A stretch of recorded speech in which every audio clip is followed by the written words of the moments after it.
Well, it's official. Jimmy Butler has requested a trade away from the Miami Heat. This was expected after his comments following the Thursday night blowout loss at home against the Indiana Pacers. But Shams Charania drops the official nugget on Twitter, and it's now time to look at the end of this Jimmy Butler saga and where he could potentially be traded, what Miami can get back. But you kind of knew this was going to be where it concluded after that report on Christmas morning that said Jimmy Butler prefers to be traded but has not requested a trade. Everyone thought that when he returned from the illness and returned to competitive conditioning, he would be giving max effort. That has not been the case over the past 2 games. He has 18 combined points. He's been standing in the corner offensively. And I think it's honestly at this point, the relationship between the front office and Jimmy Butler is so beyond repair that it would benefit Miami just to trade him even if he did not request a trade. But he officially does, and that is why you subscribe to the channel, because we told you if anything happened around Jimmy Butler, we'd have you covered, and we will continue to cover this story until it eventually concludes, which at this point looks like it will be before the February 6th NBA trade deadline, so make sure you are subscribed. All right, I've kind of been in my feelings all night long, if I'm going to be honest, because once Jimmy Butler said what he said after the postgame to the media, that was as soft as a trade request as you could possibly find, but this is now an official trade request. So he knew he was going to request a trade after the game. That was as clear as can be now, because there's no way he would have said what he said to the local media members after the game if he didn't think he actually was going to be traded. And it's just an absolute disaster if you're Pat Riley. And listen, I can actually go on and on and on about the Pat Riley disaster class over the last 5 years. And I'm actually going to get this on the record right now, because I know a lot of people in the comment section, a lot of Heat fans are going to try to vilify Jimmy Butler.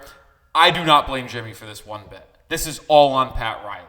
Because if he just did his job and went out and took some swings, acquired some players over the last 5 seasons, and didn't just say, Spoelstra, Bam, Jimmy, carry me to the NBA Finals, well, we might have a ring right now, and Jimmy Butler might still be happy. Now, based off what we've seen over the past couple of regular seasons, are the Heat justified in not giving him that 2-year Supermax extension? Maybe, possibly. But it's still on Pat Riley for making this such a messy relationship between him and Jimmy and not getting him the adequate help that is deserved based off what he has done in the postseason. And if you did not feel confident about paying Jimmy Butler, by the way, you should have just traded him in the offseason when he had higher value, because you are now going to be trading Jimmy Butler at his absolute lowest value that he's ever had while wearing a Miami Heat uniform. It has just been a complete, utter disaster by this Heat front office, and I cannot wait until Pat Riley retires from the Heat. But if you are just seeing this news and you didn't know what Jimmy Butler said after the game against Indiana, well, let me tell you. He said that he no longer feels joy playing the game of basketball. He wants to feel that joy again. And when reporters asked him, do you think you could find that joy playing basketball with the Miami Heat? He said no. Like, that's as clear as a trade request as you're going to find. Like, it really was. And then when you have Shams Charania drop the official report this evening, late night, saying that he has indicated to the Miami Heat that he wants to trade away from the team. But here's the kicker, and the real dagger into the hearts, folks.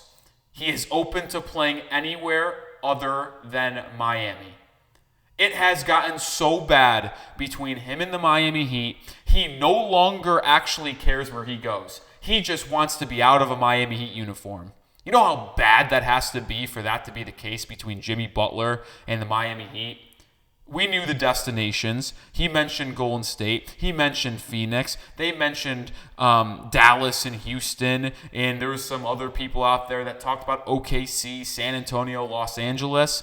But if we take Jimmy Butler at his word based off this request to Shams, and I promise you this, folks, for the people that thought Shams was lying because Jimmy Butler's agent, Bernie Lee, disputed that, I've said this from the very beginning. Shams Charania is the absolute best in the business now that Adrian Wojnarowski is retired. Shams would not put his reputation on the line to report what he reported unless it was absolutely vetted and he had sources. I was always on Team Shams in terms of if he was telling the truth or not. And you think he wasn't told this specifically right from Jimmy Butler?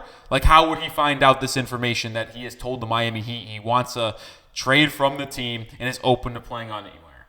Open to anywhere is crazy, by the way. Now, I'm sure he would not be happy if he got dealt per se to the Washington Wizards, but he is indicating with that statement that he would rather be in Washington playing on a tanking basketball team than with this Heat organization now. That is how beyond repair the relationship between him and Pat Riley is right now.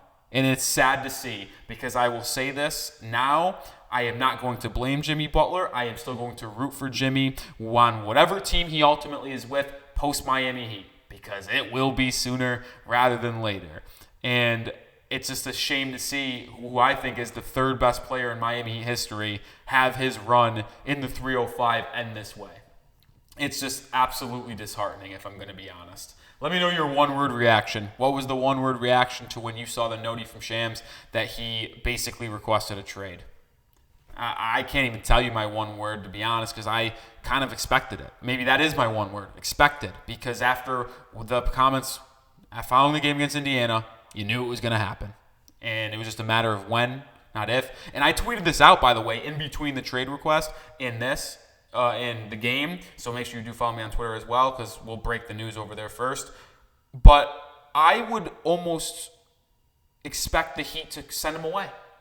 Even if he didn't request a trade, send him away. He is actually a net negative on the court for the Miami Heat. He does not give effort offensively, and maybe this is him kind of getting back at Pat Riley, maybe even Eric Spoelstra, because he also said in the postgame that he doesn't like his role on offense right now, and that's the role he's being forced into playing, which I find a hard time to believe that Eric Spoelstra would just say, yeah, Jimmy, we're going to make you a sit-in-the-corner type baseline. You'll get passes there when Hero and Bam get downhill and draw to me. Like, that's not going to happen. That's more or less on Jimmy Butler, if you're asking me. Pat Riley's just too good at, Eric Spoelstra's just too good at what he does to make Jimmy Butler that role. And I think the Heat are going to send him away. I really do. Jimmy, in the trade request, by the way, in the Shams article, if you didn't read it, go read it, said that he will still participate in team activities and still be there. If I am the Miami Heat, why would I want that?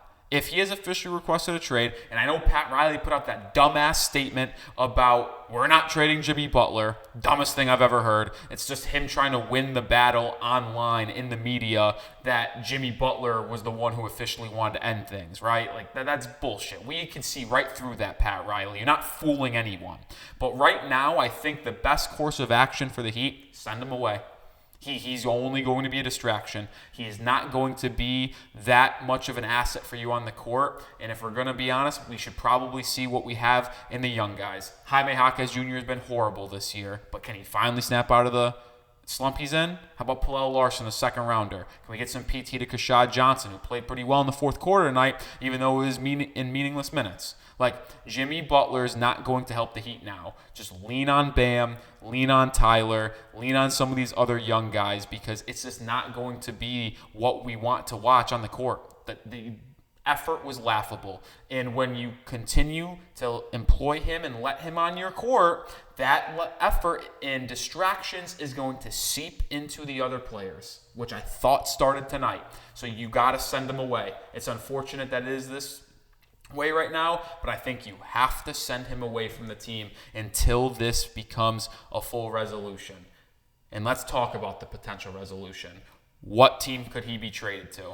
I have always said I think the most likely trade destination for Jimmy Butler is the Golden State Warriors. I just do. I think they are ultimately going to be the most desperate. Now, see, the problem is that we're so far away from the deadline. We're a month away.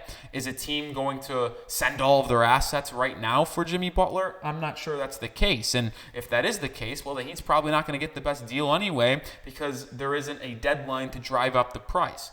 But I do think Golden State is the most desperate out of the teams that could trade for Jimmy. They need to find a co-star for Steph Curry. They just do. They're ruining the final 2 years of his potential eliteness. Like, I don't know when he's going to fall off a cliff, but he's still playing at a high level right now. Getting him alongside Jimmy Butler could make them competitive in the Western Conference. They also have some younger assets, 2 first-round picks, Brandon Podziemski, Andrew Wiggins, a salary filler, Jonathan Kuminga. Is it the best deal for Miami? I don't know, but I think it's the best deal that would help both sides. But I got to be honest here. If Jimmy Butler is open to playing any other team, then, that's not Miami, well, that opens up a load of possibilities. Because maybe you can talk to a Brooklyn Nets that has a boatload of picks. You can talk to other teams that you wouldn't think would want Jimmy, but they're like, well, maybe if he's actually open to playing with us, maybe we would send him mood. And by the way, in that article with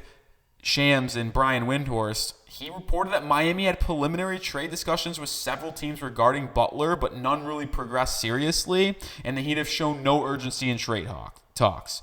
So we'll ultimately see where this goes. I still think the Golden State Warriors is the most likely option.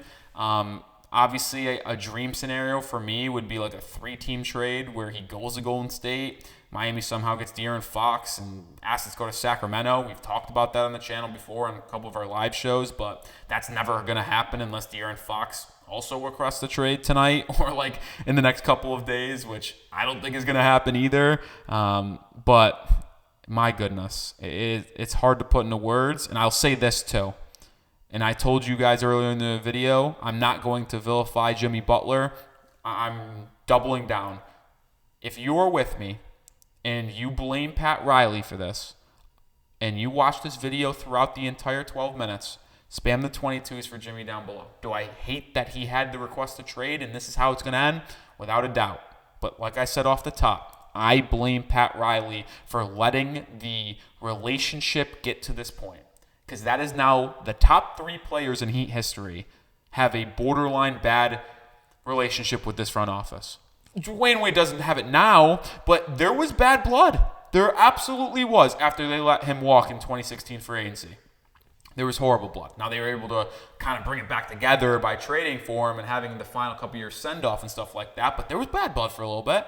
Pat Riley did the same thing with LeBron. Told him, you got to follow our system. You got to follow our way, or we're going to get rid of you. Well, LeBron left in free agency. And now Jimmy Butler ends this way. So that's now the 3 best players in Heat history that have ended poorly in this organization. What's the one deriving factor? Pat Riley as the team president. I don't know how much longer I can take. I hope, I pray that he retires this season. After this year. I can't do it with him. There needs to be fresh ideas. There needs to be better relationship builders in that front office as well. Because the ego game of Pat Riley, I cannot do it anymore. I cannot do it. Make sure you're subscribed, because if any other news drops or a trade happens, we'll have you covered.